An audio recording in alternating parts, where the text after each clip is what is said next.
Jonathan Andrews, welcome to the show. Hey, bro. Happy to be here. Thank you so much for being here. I really appreciate you taking the time to come and speak with me today. Let's do it. Let's do it.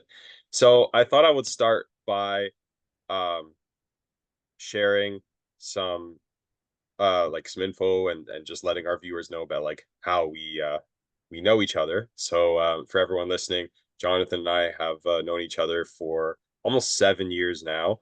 We met when we were volunteering for a youth mental health charity in Canada called Jack.org. And since then, we've kept in touch and through also like our men's circles. So Jonathan was also the man who first invited me to the men's circles, which I've mentioned many times has been a very influential part of my life. And more recently, over the last couple of years, Jonathan has just been overall a great friend to me, and also has helped me a lot with overcoming my challenges with like dating and romantic relationships. And I know that he's helped a lot of young people, especially young men, um, navigate those challenges as well. So, I thought it'd be a great idea to invite him on the show and to talk about some of his experiences and insights and lessons learned from his life, and so that people who are going through similar challenges can hopefully find what they need to get to where they want to go. Excited about it, man. This is I'm stoked to see the transformation and the growth. It might not feel like transformation when you look a 7 year span of time. I'm sure some of your listeners, maybe that have just started to follow you recently, see this David that's like all polished and like looking sharp and like professional. But like I remember David back when, he was just a little munchkin, you know, deviled hair, beard, and like was just trying to figure things out. And now you're a lot more squared away, as Jocko Willink would say. So happy to be part of that process and happy to share with your listeners whatever I can that might be relevant or valuable. Awesome. Thank you so much, bro. Let's get right into it. So, um, so yeah, maybe like, in your own words, because I don't want to steal your thunder, like you could start by just, talking a little bit about like who you are and what you've been up to and what your journey has looked like. Definitely. I think it'll probably be more interesting to me to hear my own story than the listeners, but I'll for my own enjoyment, I'll share. Happy to do that, and like try to keep it as brief as possible so we could get into some of the fun stuff about dating and relationships. But had a pretty cool, normal childhood. My parents said I was a troublemaker. I had a lot of energy. I was the kid that would like go to the playground and like bite other kids. So that's fun. Because I had all that energy, my parents put me in gymnastics, and I did gymnastics for about 4 years, and then eventually transitioned to trampoline. And I competed for Team Ontario and Team Canada in trampoline. So that was a fun early kind of learning about discipline, learning about how to channel my energy in a positive way. And then I played hockey and played other sports like that. I had a little bit of a rough patch around grade 7, grade 8. It was a tough time for me and a lot of kids my age at my school. We had a close friend whose father passed away. He died by suicide, and it was really tough. Just like our friends kind of didn't know how to react, and people felt really sad, and it was just kind of shaking us all up, right? So that was a difficult time for me, and I started to feel a lot of anxiety around that time. I hadn't experienced anxiety ever in my life before that. And then like just kind of things that normally would have been really fun and exciting and playful for me started to become kind of like daunting and like, oh, I don't want to do this, man. Like I loved sports, like I said. All of a sudden I don't want to go to track and field. All of a sudden I don't want to like do anything that would require me to kind of perform, put myself out there where there was pressure on me. So that was difficult. And then I went into grade 9 and my depression got pretty bad. At that point, I stopped going to school. There was about a 6 month period where I just spent more days at home than I actually went. And there's a lot of possible reasons why that's the case. But I'll just kind of like narrow it down to some lifestyle factors like sleeping and nutrition and time spent outdoors. And I was spending a lot of time playing video games, spending a lot of time on my, that was when I first got my laptop and my blah BlackBerry and watching porn and smoking weed and these kind of lifestyle factors.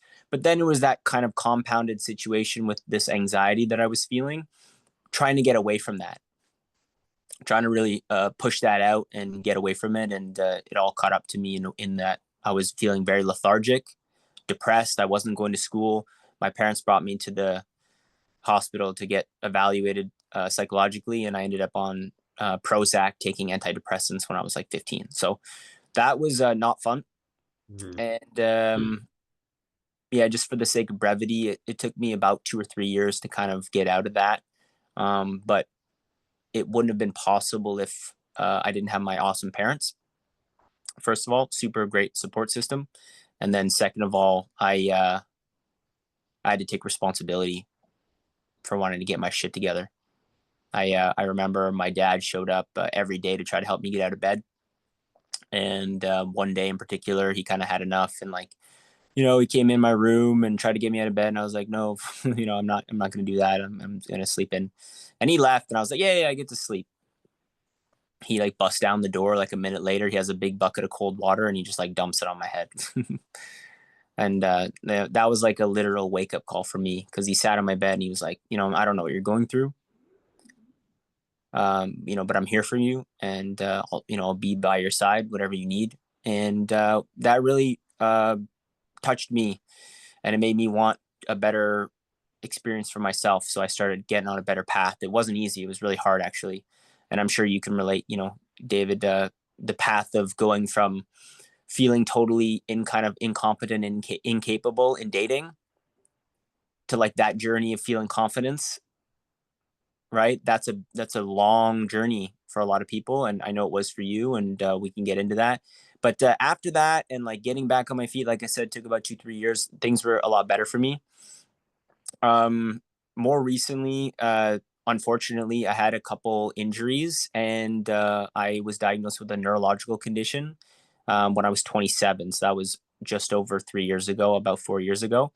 And I went from living in the city, working full time, enjoying my life, salsa dancing, meeting women, having fun with my friends, going to concerts that I was really enjoying. COVID happened, and I kind of took an alternative path. I ended up actually living in Mexico during that time, living on the beach. I was writing a book. I wrote the book, published the book, um, had fun traveling, and then I actually, like I said, I collapsed with a neurological condition, and I have not been able to stand or walk in over 4 years. And I appreciate your friendship, man. Actually, funny enough, being there for you to help kind of like be like a wingman and like teach some of the fundamentals of dating and relationships during that time where I like couldn't stand and couldn't walk and was in a lot of pain actually was really helpful for me. Like being in pain all the time and like just suffering and like hating life and then like always thinking my life sucks, having an opportunity to be like, I could actually make someone's life better by sharing something that I've been through and that could potentially help them, like talking to you about dating, was not only fun, but it was actually very rewarding and fulfilling. So that's my kind of last few years in a nutshell, working on trying to get back on my feet. And, interesting time in my life, of course. Even, I think last night you had a date, David, and last night I had a date too. Believe it or not, can't stand, can't walk. Okay. Parents' house, my parents take care of me, and then so there's a lot of men listening that are probably like, "Well, how did he get a date?" Like, I have a super beautiful girlfriend who's like really awesome, and it has nothing to do with the traditional things that men think they need in order to be successful with women, and we can talk about what the things that actually do matter are and why I can't stand, can't walk, need my parents to take care of me, and I can still make it happen. Anyway, go on. Wow, bro, I don't even know what to say. I mean, thank you so much for sharing all that. I've heard you share that story or certain aspects of that story a number of times, but honestly, bro, it never gets old for me because I really appreciate how vulnerable and authentic and raw you are and how open you are to really sharing the unfiltered version of your life experience. And and regardless of whatever we're going to talk about next, dating or otherwise, I just think that your story in and of itself is so inspiring for me, and for no doubt a lot of other people as well. So yeah, I'm just very grateful for your friendship too, and I say it to you and to other people a lot, but I don't think I would be who I am if you weren't part of my life. So much love and respect, bro. Thank you, man. I appreciate it. Thank you, bro. Your friendship has been super, super important to me. So uh, I believe the same. And you've got a very short podcast, so I had to like condense my talk. But let's get into the good stuff. Sounds good, bro. So, I mean, I feel like you might be better at running podcasts than myself. I know you've done a bunch of them in the past, so you have more experience than I do, and it shows because how you ended off what you previously said was a great segue into what I wanted to ask you next, which was Got basically it. just like telling us a little bit more about your experience with dating and romantic relationships, and all the things you've learned, and how that's influenced where you are today. Yeah, I think dating is something that's so like alive. Like it really has life to it. Like when you are present with dating, you get like joy and you get excitement and you get fun, and then you also get heartbroken and headaches and pain, and Yeah. like you really do get the full breadth of the human experience in dating, which is why it can be something that's so rewarding, something that's so challenging, and something that can help you grow. Yep. My experience with girlfriend till I was like 17 or 18. Sorry, I think that No. just so I didn't have my first girlfriend until I was like 17 or 18. Hmm. And, we dated for about 6 years or so. She was super awesome. She's an amazing person to this day. Like I wish her well. She's just got engaged, so like I'm excited for her. Nice. Really, really great person. That being said, I was at a time in my life where like I think I turned about like 21, 22, and I just like got to the point where I didn't feel like being in a committed relationship was what I needed at that time. And I went to something called the men's weekend. I went to the men's weekend when I was 23 years old. And Justin Sterling has died since I did my weekend and since you did your weekend. But in my weekend, I basically went up to the microphone and he was teaching about dating and relationships and about masculinity and how to grow as a man. And I basically went up to the mic and I said, "Hey, I'm in a relationship. I'm 23 years old. I've been dating her for like 6 years." And he's like, "Wait a minute." He's like, "How old are you?" I'm like, "I'm 23." He's like, "How long have you been dating her?" I was like, 6 years. He's like, "Yeah, like you probably should end that relationship." Yeah. And I was totally stunned. Not because I was surprised about what he said, but just that like I knew what I had to do now. And it broke my heart to do that because I liked her a lot and she was a really great person. And I knew by doing that it would hurt. So, anyway, I ended up going home and I did what I needed to do. I ended the relationship. That was the best thing for me. And it was the best thing for her because she deserves someone that would actually want to fully commit to her. So, I ended that relationship. And then I went on in like a process of meeting new people and putting myself out there and exploring what dating was like. I lived in the city, so there was a lot of people to meet. And I met people in all sorts of different settings. I met people on apps. I met them walking down the street. I met them in the gym. I met them at clubs, at bars. And that time of my life was very exploratory. And looking back, it was fun, but I also regret a lot of the decisions that I made. I didn't have enough discernment about who to date and who not to date. And I was very goal oriented. I was like any other 23-year-old guy. I was like, I want to get laid. You know, like, that was like the scorecard that you use to make you feel good about yourself as a man. Like, if girls like me, then I must be awesome. Right. So I dated women and I used that as a way of feeling good about myself. And like I said, this is a relatively short podcast, so there's a lot of like kind of nuanced details that I would like to get into about that, but I'll just leave it at it was not fulfilling. it was fun and I learned a lot and I had a lot of experiences. But I'll tell you one very brief story, and then we can move on to your next question. I dated a woman, and she was really cool and really beautiful, and she said to me like, Jonathan, like, I don't want to date you if you're gonna see other girls. And I said, yeah, no problem. Like that works for me.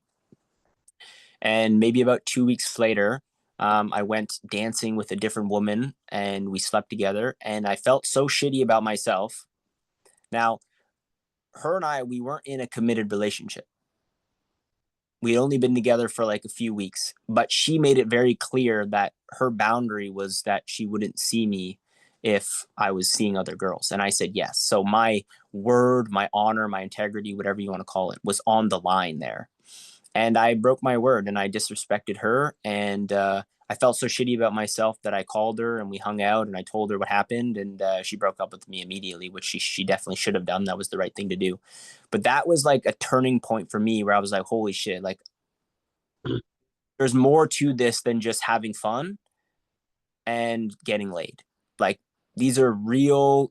I know it sounds stupid. It sounds dumb to say, but these are human beings with Mhm. hearts and dreams and hopes and lives and pasts and futures. That it's not just something that I can just mess around with their feelings. Like I need to actually start to really give a fuck. Oh man, sorry, bro. It's okay. I need It's fine. It's to fine. start to care about what it means to date someone and actually be connected to someone more than just in a it's cool to meet someone and sleep with them and like really get connected and really get grounded in like what are the consequences of dating somebody. And that really plays to how I experience life today. I'm very discerning about who I decide to spend my time with. And that story, man, was like 6 or 7 years ago. So there was a lot of things that happened between then and now. But that's kind of it in a nutshell. After that, I started to try to be more discerning about who to be intimate with and romantic with, and starting to take it more seriously that, these relationships are very important. And I don't want to be as casual about it as I was. Wow, bro. Again, yeah, I just think there's so much wisdom in what you just shared.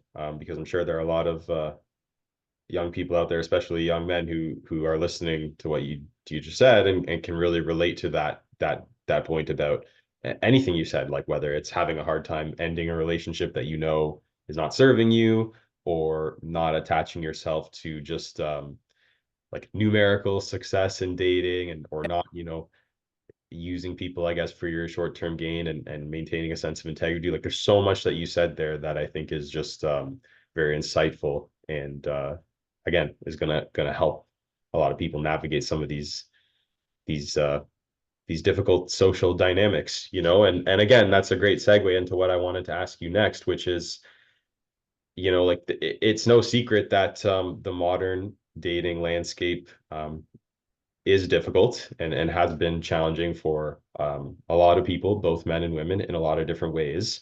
And you and I have bonded a lot over this, over my own personal challenges in that regard. So I guess, like, based on your own experience, maybe observing my experience, and no doubt connecting with a lot of other young people about their experiences, like, why do you think a lot of young people are struggling with dating nowadays? And what do you think needs to change in order to get us moving towards a better place? Good question. A really good question. And I'd like to start that answer by requesting that we do a second podcast that you allow it to be longer so that we could get into some of the more nitty gritty details that I think if a man, one of your listeners, or even a woman hears this and says, I'd like to hear more about the actual step by step process about how it all works and the kind of the fundamental thinking and philosophy that goes into it, I think it would require more time. But what I'll say to your question for this time is that knowing how much time I have left, I'm going to skip a lot of things and just go straight to the man and say, from one man to the other, the challenges that you're experiencing in dating are because of you. That sucks to hear. Nobody wants to hear that. In the same way that, if you were broke, certain things in life could happen that could put you in a position that, would be more difficult to be successful economically. And certain things might happen that would make it more difficult to be successful in the dating world.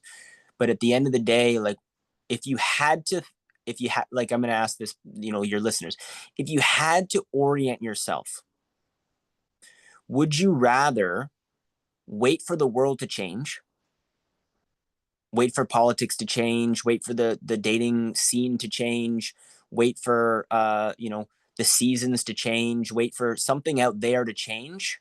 Would you rather wait for that to change and hope and pray that something gets better out there that makes dating easier? Or would you rather take responsibility for becoming the type of man that would be attractive to women? Or becoming the type of woman that would be attractive to a male partner? And this comes back to the philosophy that I learned from Jim Rohn.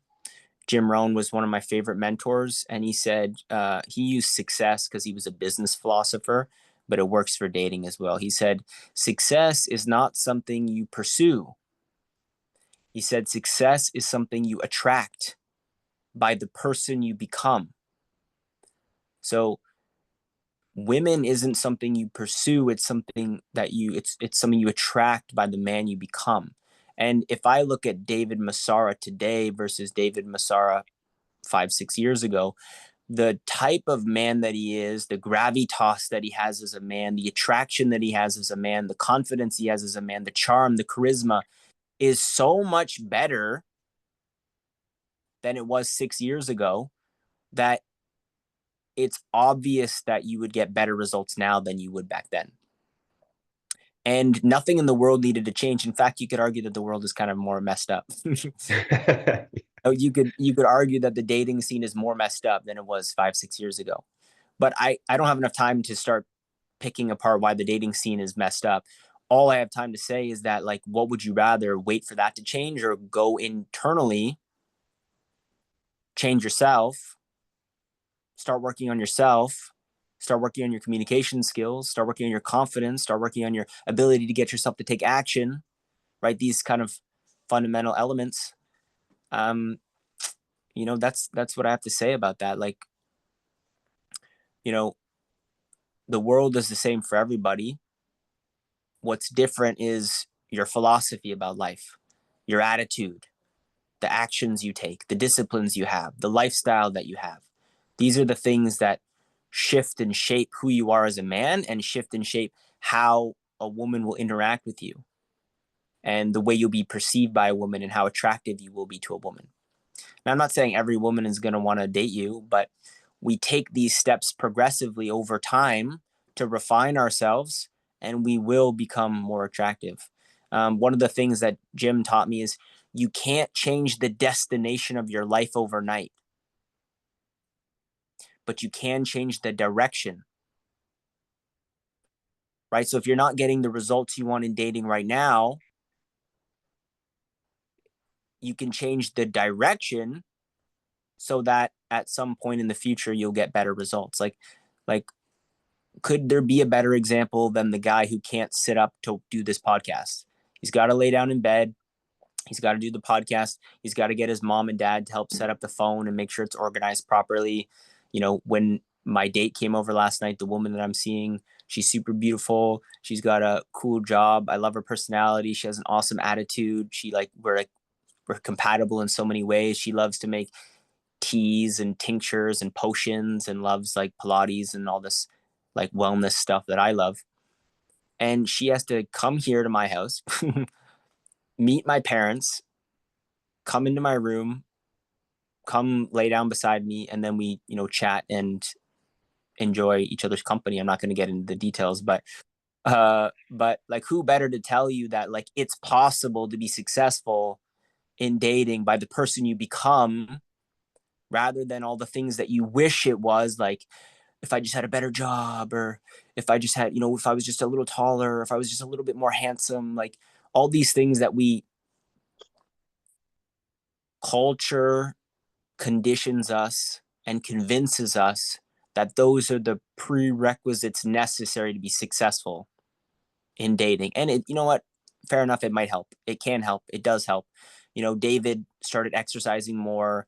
He, trimmed his beard in a certain way, and he, wears clothes that make him feel confident. Like all that stuff matters. Like having a direction and purpose in your life, all that stuff matters, right? But I'm unemployed.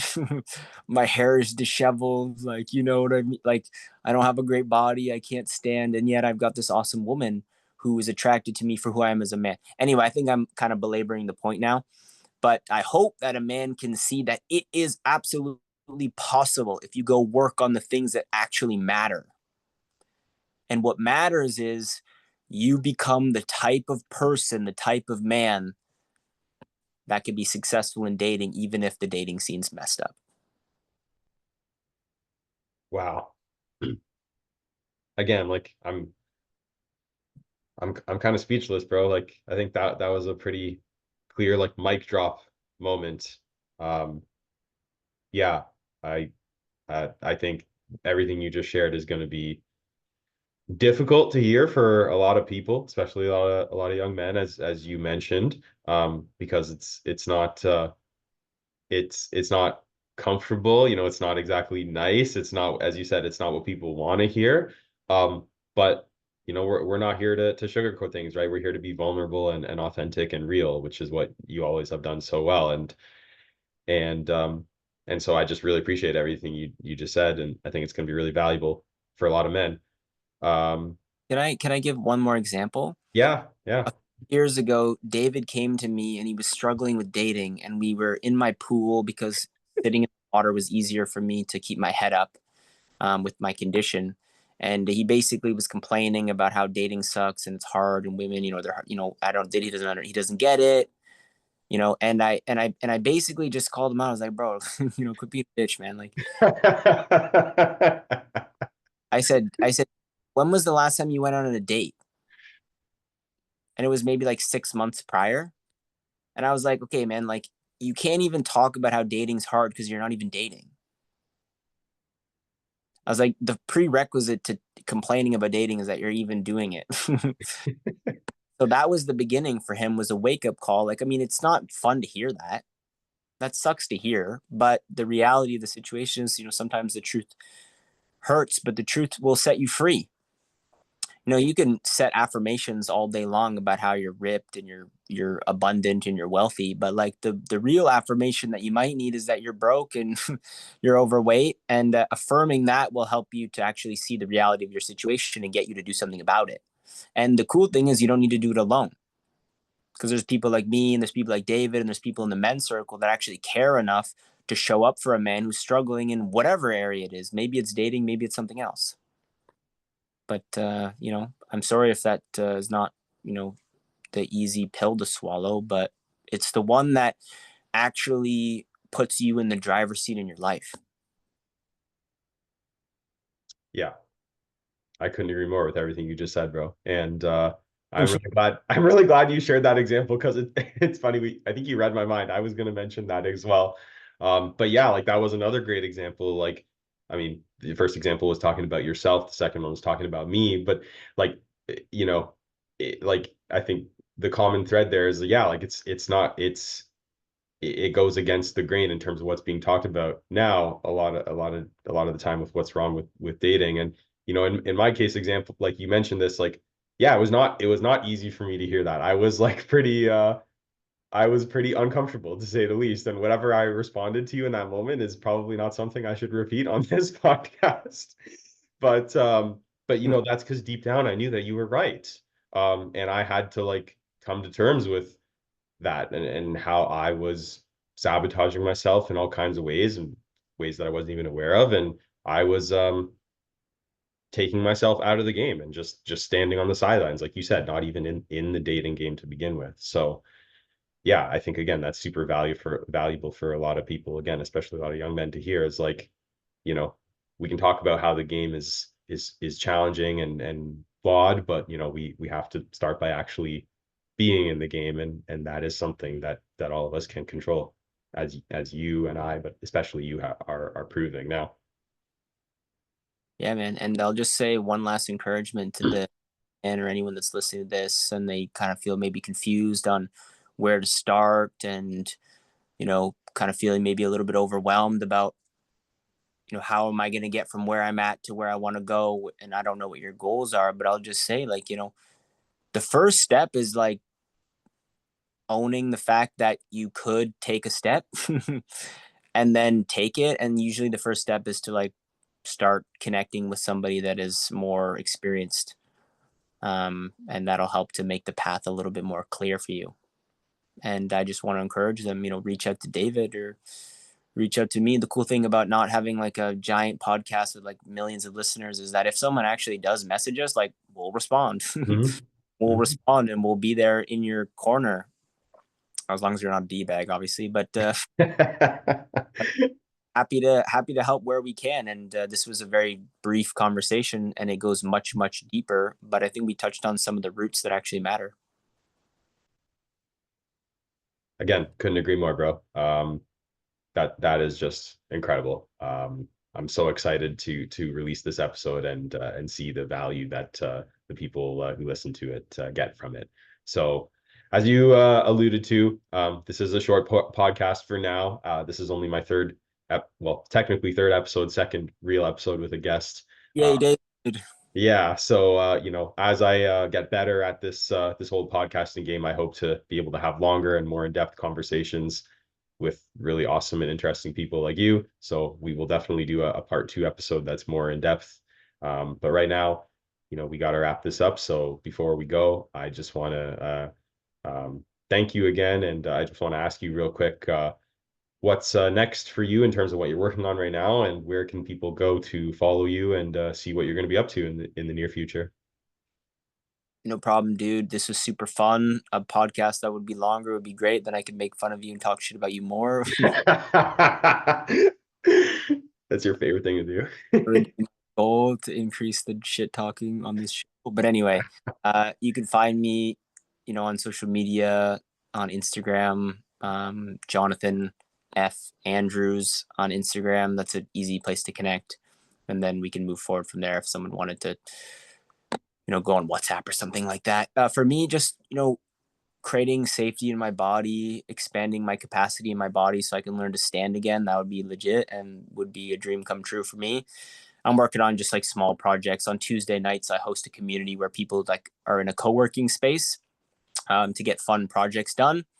And I'm working on publishing a children's book that I wrote about a duck who grew up a chicken and that whole thing. So yeah, man, it's been fun. I got my parents to just thank deeply. So much gratitude for them for helping me to grow through this experience that I'm going through, and for you and the other men in my life who show up and care. Thanks, man. Wonderful. Thank you so much, bro. We'll be sure to share the link to your Instagram page in the description of the episode, and when we post about this episode on Instagram as well, so people can go and find you. Yeah, I'm looking forward to seeing how your projects with your children's book and your Tuesday night co-working space transpire. Speaking of that, I haven't joined one of those calls because usually my Tuesday nights have other calls, but I'll have to come out and check one of those out sometime soon.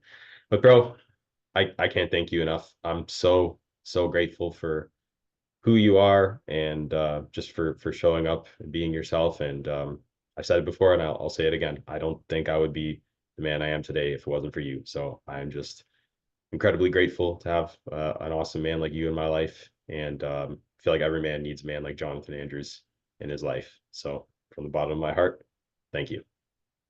Love you, bro. Love you too.